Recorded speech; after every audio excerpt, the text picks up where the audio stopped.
4 people federal prosecutors call key figures in the conspiracy to hire cheap labor at Chinese restaurants made their first court appearances. They're among 32 people a federal grand jury has indicted, and yesterday we learned of the indictments. Today, we know more about some of the defendants and what the U.S. Attorney's Office says was an operation that took advantage of workers and housed them in deplorable conditions.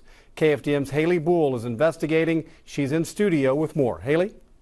The first court appearance began with officers from the U.S. Marshals Service leading 8 men and 1 woman into Federal Magistrate Zack Hawthorn's courtroom. They were handcuffed and shackled at their ankles. A Mandarin language interpreter read each charge to the defendants. The suspects include men prosecutors say drove illegal immigrants to restaurants and other locations in Texas and other states. Also in court, the owner of what investigators call a job placement company and a husband and wife the government calls key players in the operation.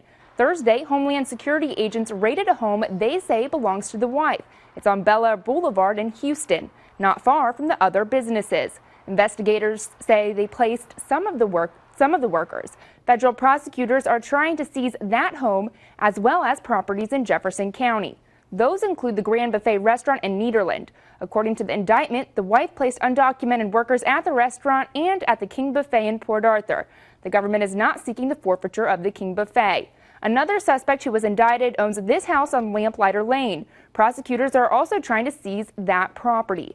Homeland Security raided the house Thursday and 3 others in Port Arthur. A Port Arthur man who owns this home on Chandelle Ln is one of 3 Port Arthur men behind bars. All 3 own homes agents raided yesterday.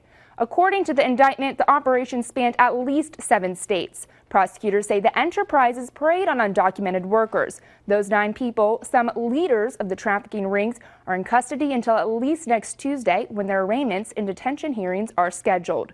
Reporting live in the studio, Haley BullFour, KFDM 6 News.